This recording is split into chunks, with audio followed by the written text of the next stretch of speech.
Alright, what's going on everyone? Today we're going to be playing the Dimir Rogues Challenger deck. This is card for card, nothing changed. This is the exact Challenger deck. No upgrades, nothing like that. So this is what you get out of the box.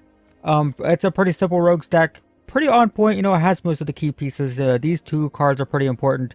You get this guy, however you pronounce it. It would be nice to have one more of these. This card's amazing.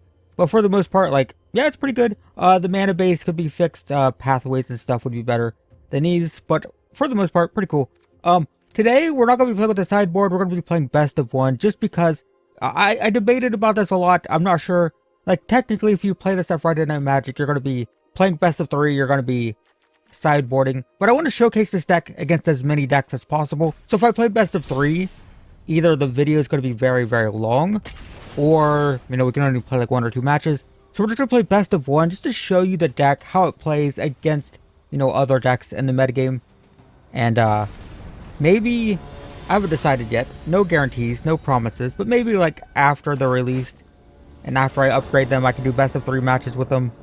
But for now, I just want to do best of one, just to showcase the deck. That seems fine. We'll keep this. We want this first, I think, right? Just because it has flying, it mills when it deals damage. This will mill when it comes into play no matter what, and it's better late game anyway. So play an island, Merfolk. Pass the turn. Yeah, this deck's obnoxious to play with, or play against. It's fun to play with, but I've been on the receiving end of this deck many times. Kind of annoying, but it is pretty fun. There's enough evasion that you can usually attack without worrying about anything. Alright, so we play this. They're not going to play anything turn 2 that's going to worry me, I don't think. So I think I just play this. Plan to play this at instant speed. End of turn. Hit for 1. Mill for 1. Pass the turn. I guess the only thing that's worrying is maybe a Scavenging Ooze, because this can't kill Scavenging Ooze once it has counters. But there's nothing... Well, we're going to mill, though. No, they have to pay 2 for it, right? They have to pay 2 for it so they won't have mana open. So Scavenging Ooze is the biggest threat, I guess, right now. And we really want... that's probably worth killing. So, end of turn. We're not going to block that. Take 1. End of turn, we'll play this. Mill 2. There, we did technically draw Black Swords. Well, we're not going to play... we don't have anything. We're either going to play this or not play... We can't play this, right? So we can just play this tap land. I thought it was a temple. I thought it was going to scry. Right, it's just that. So we're definitely doing this, right? We're attacking with these. I think we have to kill. I don't want them drawing. And I'm not too worried about this, because this is going to have Death Touch eventually. So I think we just, I want to kill this. I don't want them drawing cards. So just kill that. So even if they play this, this is already 4 power. So we can race it, right? They deal 5 to us. We deal 4 to them, gain 4. They deal 5 to us. We deal 4, gain 4, so it's fine. So this isn't a threat. This is going to have Death Touch eventually, soon. They have 6 cards. It's going to die, so I guess it doesn't matter. It's not going to have Death Touch. But that's their turn. So I could play this. I can't protect it. Do they play anything that deals 3 damage? They could have Scorching Dragonfire. I don't think they normally play that. And at this point, I'm confident that I can just race them. I can deal damage to them faster than they can deal to me. So I don't think I have to worry about holding up counter spells or anything. Mill a couple. End the turn. This can, of course, kill stuff as well. We can kill basically anything.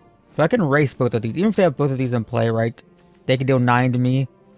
I deal 4, gain 4. Technically, I deal 6, gain 4. So we're pretty good. Pretty good in terms of, what we have on board. The only danger is they start killing stuff. I don't know if they can kill the Scavenger or not, but if they can't, okay. Well, those are going to die anyway, so we might as well sacrifice them. Draw. Sacrifice, draw. Sacrifice, draw. Get 2 lands. Well, kind of annoying, but, we were going to draw them anyway, so at least... Oh, good, jeez. That is a lot of lands. Well, we'll scry. That's fine. We will deal 5, gain 5. They go to 10. We're going to go to 24. We have a counter spell up. We're going to protect this no matter what now. If they do anything to kill that, we protect it. Because we don't have anything else going on. That's fine. We can race that. They can deal 5 to me. I can deal 5 back. Gain 5. So that's not a threat at all. The only danger now is Elder Gargaroth because it can block this. That's fine. We would counter or kill an Elder Gargaroth for sure. Because that's the only thing that can really stop us right now. If they have it, no, we don't know. My turn. You will play this first main phase to get the +1. You will attack for 6. Mill 2. Deal 6, gain 6, give it a 29, and then we can just counter anything. Anything they play, we can just counter, and they just concede. So there we go! Dimir Rogues. It's obnoxious, but it's a pretty good deck. It's a pretty good deck. I think this is... it's probably the best deck out of the batch. This or Mono Red. The Azorius control deck is really good too. It's just not quite what the Tier 1 deck looks like right now. But it's like very close to the World Championship deck that won like a year ago. So, yeah, they're pretty good decks from a gameplay perspective. I put that video out talking about the difference between the value. From value perspective, they're not good. From a gameplay perspective, they're still fine. So, yeah, this deck, I think Dimir Rogues might be... It's probably my favorite out of the bunch. Maybe. I don't know. This is fine. I mean, it's not super exciting. But, you know, we've got... These are good, right? These two. This can block if we're against an aggro deck. So we'll keep it. It's not, like, exciting, but we can keep this. We're playing against Yorion, so we're playing against Control. So this is what the actual blue-white control deck looks like, assuming it's blue-white. It could be like Esper Doom. But most of the blue-white control decks... this is Abzan. Interesting. Unexpected. We'll play this. So we're not going to be milling them out, right? They have 73 cards. I don't find that I mill people out very much with this deck. You really need the Ruin Crab for that. But, you know, sometimes... if a deck's drawing a ton of cards or self-milling, it can happen. That's pretty decent. So, what am I playing this turn? I think I'm playing this no matter... Oh, but I don't... Shoot. Yeah, I do need a black land. So we'll play this. We will attack for 1. Mill 1. That's a pretty good card to mill. We'll probably just play this end of turn. Yeah, they get a wall. The wall is pretty good. The wall, will block this from attacking until it gets Death Touch. Kind of wish this said somewhere on the card how many, like what it can counter. Like if it had a number on it, but we'll play this end of turn. Mill 2. A land and a removal spell. Alright. There's another one, so they kill my creature. Sure, that's pretty cool. So I think we play the... Yeah, we play the tap land this turn because we're only going to be playing 2 drops. Attack for 1. So I can play this. I guess I can play that. It's another flyer, right? And they have 5 cards, so it can attack. Won't be attacking. They don't have any good permanents to put into play with this. And we could take this. It's not good. Probably just take a land, right? Volgi's good, so that takes that, but we can just kill it, right? We can kill it, get it back. Not too big of a deal. We can't play it now, though. Land. So this can kill Planeswalkers, so I don't... Oh, but this can kill Yorion, right? So I guess we do this. Get my creature back. And we attack for 1 if we go to... combat. There we go. This can't attack now, so we attack for 6 actually. Mill for 1. We've got a counter spell up, so we'll probably counter anything that targets this. This is like our... This is how we're gonna win. They're at 14. They're 3 turns away from dying from this. So it's probably worth protecting. That will take the... Yep, that's it. So we'll counter that. That's gonna take this, right? So... Worth countering that. So I guess we play a tap land. That goes to the bottom. Actually, no, we shouldn't have played top lane, 'cause we can put this in play and we could have replayed that. That was a mistake. Small mistake, but a mistake. So we go like this. I think I can do this now, right? Yes. Target this. Play that. Bring them down to 5. I get one of their cards. I guess I take Valkyrie, right? I'll take that. Sure. Take that. Look at their hand. Give me Yorion. And end the turn. So if I had played this island, I could replay this. I didn't think it mattered. I didn't think about it long enough. But we win. Guys. Dimir Rogues is pretty good. It's pretty good. You get to counter their stuff. You get to steal their stuff. And the thing that makes the deck actually surprisingly good, even though it's so tricky, right? Like, you have all this, like, counter, you have this control. It's like, there's so much power. Like, it can deal so much damage. Like, this dealing 5 damage. You know, this surprising, you know, hitting 4 damage, stealing something.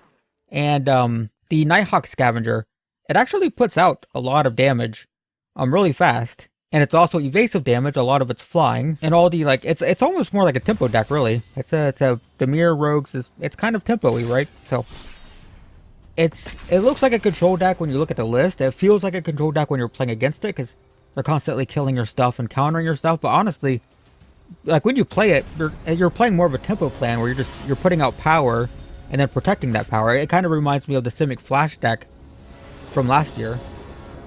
And that the goal is actually to develop your board and put power out and then protect the power. This would be really good if we had swamps. It's still probably fine, but like, if we don't, I don't know. Like, we can play this, but like, it doesn't do much. This doesn't attack, and we can't cast these, so I think this is a mulligan. Just because we didn't have a black source, this is way better. So we can keep this. We probably have to ditch one of the removal spells. So we will keep 6. Which removal spell is worse? I wish I had a companion.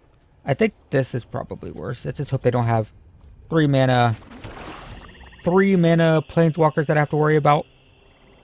I mean, there aren't too many of those in standard right now, so probably not too big of a deal.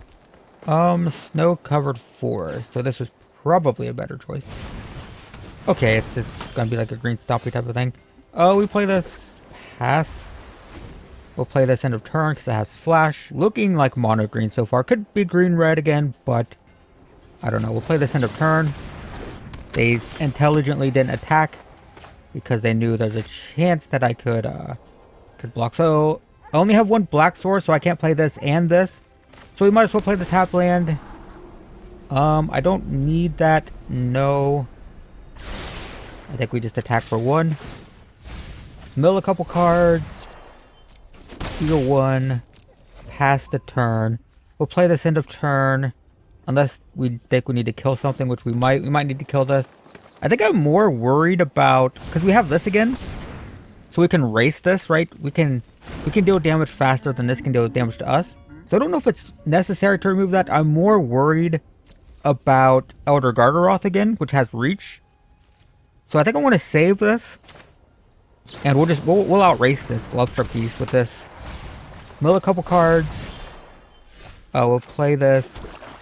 We will attack for 1. Mill a couple more cards. This will also have Death Touch. So that can deal with the Lovestruck Beast. Deal 1, play this. It's already got 5 power. Mill some more cards. Now it's got 6 power. So it can kill this with Death Touch, right? Well, we got a block here if we need it. I don't think we need to. They can also, if they deal 5 to us, we deal 6, gain 6. That's fine. Great Hinge is scary. But I think we can race that too. See what I mean? Like, you put out so much power with this deck. We've got a removal spell. We don't even need it. We're out racing a mono green, like, aggro stompy deck, right? We're out racing a Lovestruck Beast. A 3 mana 5/5. We're doing better than that. Because we've got a 3 power... Or we have a 6 power card for 3. They have a 5 power card for 3. And ours gains life. And there's another removal spell. So this is tapped now. So we might as well just attack all out. Mill a couple cards. We're going to gain our 5 life back that they dealt to us. We have a counter spell up now. Block there is fine. So they take 8, we gain our 6 life back, we're at 21. So the Love Struck Beast is effectively neutralized. We don't need to waste removal on it because we're out racing it. And if they play an Elder Gargaroth, we can counter it. If it somehow gets through the counter, we can kill it. That's really my big... this does put things out with reach, right? A reach counter. So they could play this, put a 3/3 with reach, and block this. So that is absolutely worth countering. We will counter target spell.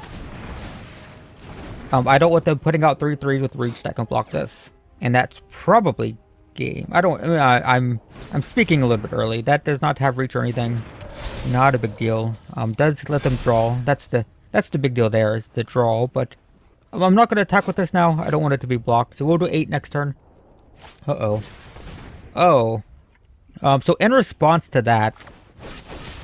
Wait, what does it do exactly? Choose target creature. Is it... Those creatures fight each other, so if I kill it, it doesn't... we have to kill it in response. So now that does open the door for Elder Gargaroth. Ooh, but we have another one. So we do bam, bam. So if they play Elder Gargaroth, they trade now because it has 7 power. And I have 2 of them. Is it even worth playing? They're green. They're not going to be playing board sweepers or anything. So we'll do that. And that's probably game. Now it's probably game. Even if they play Elder Gargaroth, you have 2. So it's fine.